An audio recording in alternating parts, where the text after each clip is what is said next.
Makkah al-mukarramah, 1880, during the Ottoman era. We are looking at the holy city surrounded by mountains from Ajyad Fortress, guardian of these sacred lands. The Ottomans did not even hoist their own flag on Ajyad Fortress out of respect towards the most ancient masjid of the world, Masjid al-Haram, for they were always conscious that they were merely servants of these lands. We are now taking you to the Masjid al-Haram of 1880. The construction of the holy ground, whose first architectural drawings were made by architect Sinan, was completed according to the style during the reign of Sultan Murad III in 1576. In the later years, the sultans made every effort to make sure Hajj was performed in the most appropriate method. If we pay close attention, we can see that all the buildings in the vicinity were built observing a sensitivity, making sure that none overshadowed Kaaba al-Muazzama. Now we see the Ottoman porticos. This is surrounded by the ribats, where the pilgrims who had no financial means could stay for free. The Suleymaniya Madrasa, built adjacent to Masjid al-Haram, indicates how much the Ottomans valued education. Now we are viewing the Holy Masjid from the side where our Prophet ﷺ used to enter. We are before Bab as-Salam, the Gate of Salam, constructed in the glorious memory of Rasulullah ﷺ. The names of the Ottoman sultans, from Osman Ghazi to Sultan Murad III, are inscribed on its door. We pass under the porticos, proceed across the sand, and reach the Tawaf area covered with white marble. The Bani Shayba Gate, which we are standing in front of, bears the memory of Rasulullah ﷺ and the Shayba family, the custodians of the keys of the Kaaba al-Muazzama. During those times, the Hujjaj or pilgrims entered the masjid for tawaf, passing through the Bani Shayba gate, and continued to the right in accordance with Sunnah of Nabi sallallahu alaihi wasallam. We too are doing so. Firstly, we are met by the member commissioned and sent by Suleiman the Magnificent from Istanbul in 1558. The 4 different buildings that we are passing now are the stations representing the 4 madhabs of Ahl al-Sunnah. The larger of these, the Hanafi station, is directly opposite the Golden Groove. At that time, prayers were not led by a single imam, but every imam of each madhabs led prayers in these places. The Tawaf area was surrounded by oil lamps to facilitate evening prayers.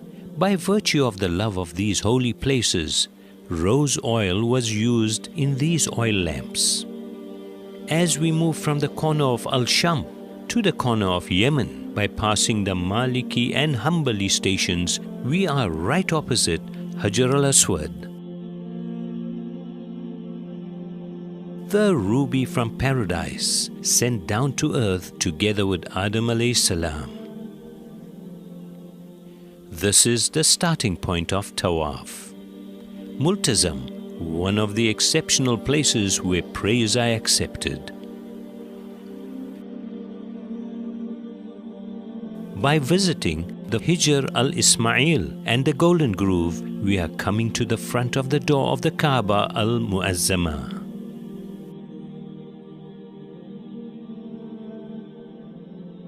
The wooden staircase, which was specially made in India from the savan tree, was only used when entering inside. Its inscription contains the date of 1824.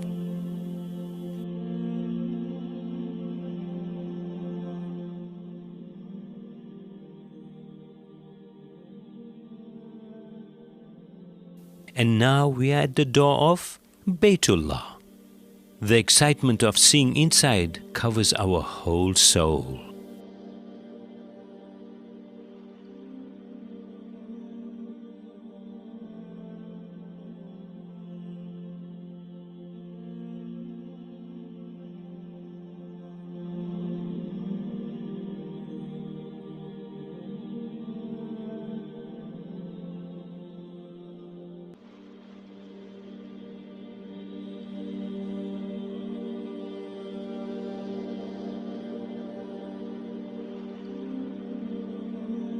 By remembering Ibrahim alayhi salam, the constructor of Kaaba al-Muazzama, we are passing towards Maqam Ibrahim, mentioned in 2 places in the Holy Quran. This place is one of the most important sections of Masjidul Haram, where the footprint of Ibrahim alayhi salam miraculously remained on the stone. The area with its open sides near Maqam Ibrahim is the Shafi station. In this hot climate, undoubtedly, Zamzam water is a lifesaver. We are leaving the Shaiba gate and moving on to the Zamzam building. The Ottomans built the first structure over the Zamzam al-Sharif well in 1517 and decorated its wall with ayahs and hadith relating to Zamzam. The well of Zamzam was surrounded by a silver fence, a gift from the Ottoman Sultan Ahmed I. We are leaving the Zamzam al-Sharif building, which is surrounded by public fountains, and by passing under the Ottoman porticos that were kept lower than the Kaaba al-Muazzama out of respect.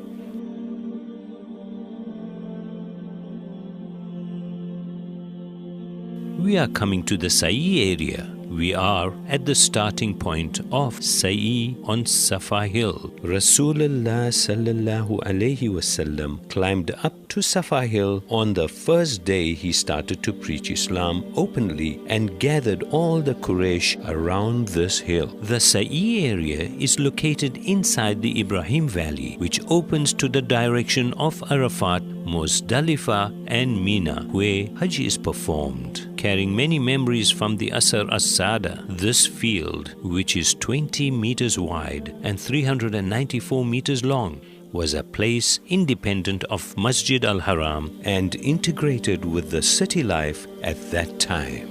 It was left uncovered and untouched in order to understand the hardship that Mother Hazrat Hajar faced and to feel a bit of what she was going through. Viewing the city from Marwa, the end point of the Sa'i, we are moving on to the neighborhood and the house where Rasulullah sallallahu alaihi wasallam honored the world with his joyous birth.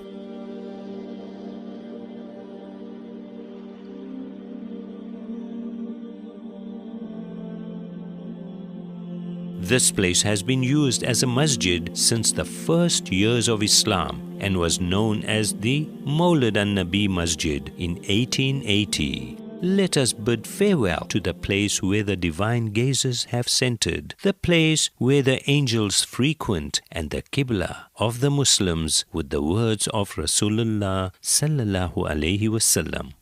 O Makkah, you are surely the best of places created by Allah, and you are the most beloved to Allah. Shukran and Assalamu alaikum wa rahmatullahi wa barakatuh.